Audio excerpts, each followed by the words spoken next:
السلام علیکم ورحمۃ اللہ وبرکاتہ۔ الجزائر سے آئے ہوئے مہمان مولانا صاحب نے عربی میں بہت پیاری باتیں کی نوشیرہ مرکز میں، اور ساتھ میں ترجمانی مولانا صاحب نے بھی کی۔ بہت ہی پیارا بیان، جزاک اللہ۔ الله سبحانه وتعالى يبين لنا في القرآن الكريم: أفلا ينظرون إلى الإبل كيف خلقت وإلى السماء كيف رفعت وإلى الجبال كيف نصبت وإلى الأرض كيف سطحت.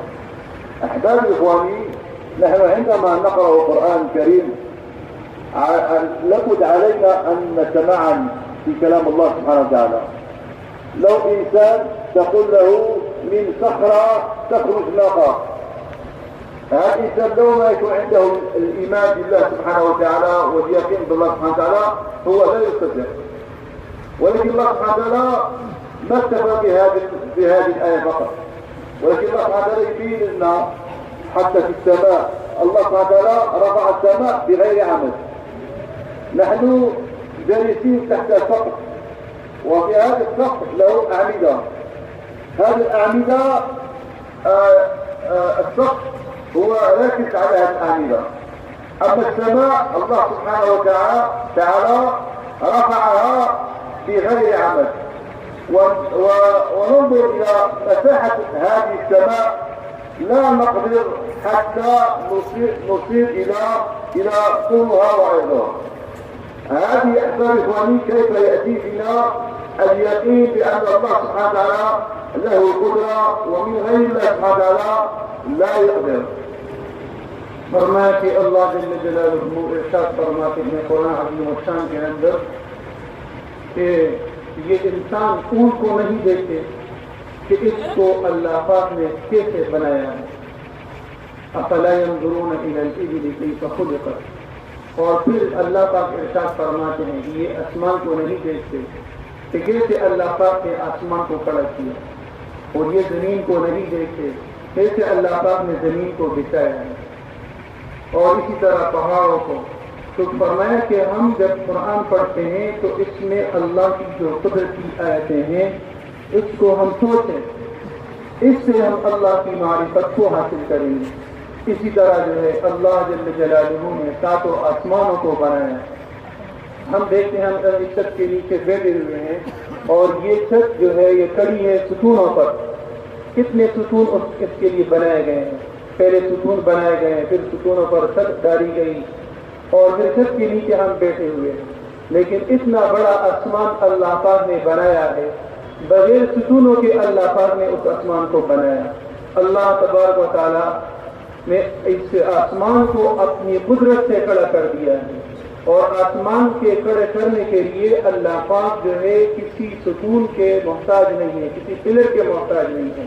بغیر پلر کے، بغیر ستون کے اللہ پاک نے اتنے بڑے آسمان کو اٹھایا ہوا ہے۔ يوجد في قصة في حياة الصحابة رضي الله عنهم صحابي ذهب لزيارة أخيه صحابي آخر وهو مريض، كان مريض في فراش الموت. عندما دخل عنده قال له: أي لماذا تشتكي؟ قال: أشتكي من ذنوبي. قال له: آمرك بطبيب؟ قال له: الطبيب أمرضني. قال له: هل آمرك بعطاء؟ قال له: مالي وما العطاء؟ العطاء يعني هو المال. قال له: مالي وما العطاء؟ قال: يكون لبناتك من بعدك. قال: أتخشى عن بنات الفقر؟ قال: والله إني سمعت رسول الله صلى الله عليه وسلم يقول: من قرأ كل ليلة سورة الواقعة لم تصبه فاقة. فرمایا کہ آیت الصحابہ کے اندر ایک واقعہ لکھا ہے کہ دو صحابی تھے آپس میں بھائی، ایک بھائی ان میں سے بیمار ہوا، وہ اپنے گھر میں جو ہے بیمار پڑا ہوا، تو یہ دوسرا بھائی اس کی علاج کے لیے چلا گیا اور کہا کہ کیا بیماری ہے آپ کو؟ کہا کہ مجھے میرے گناہوں نے بیمار کر دیا، یعنی مجھے میرے گناہوں کا فکر ہے۔ فرمایا کہ ڈاکٹر کے پاس لے جاؤں علاج کے لیے۔ فرمایا کہ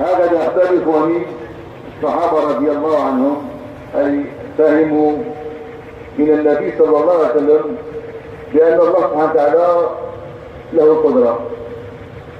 حتى الصحابي في فراش الموت وهو يقول حتى لا يحتاج من أمور الدنيا، ولكن هو يحتاج من الأعمال التي تقربه إلى الله سبحانه وتعالى، كيف يخرج من الدنيا والله سبحانه وتعالى راضي عليه. حتى هو علم بناته من سنة النبي صلى الله عليه وسلم ماذا قال، وهو علم بناته حتى يقرأ كل ليلة سورة الواقعة حتى لم تصبهم فاقة. حتى كيف كان الصحابة رضي الله عنهم كانوا في أنفسهم وفي أزواجهم وفي أولادهم كانوا يربون أولادهم وأزواجهم بعلاقة، كيف تكون عندهم علاقة قوية مع الله سبحانه وتعالى، حتى كيف يكون لهم أي إيمان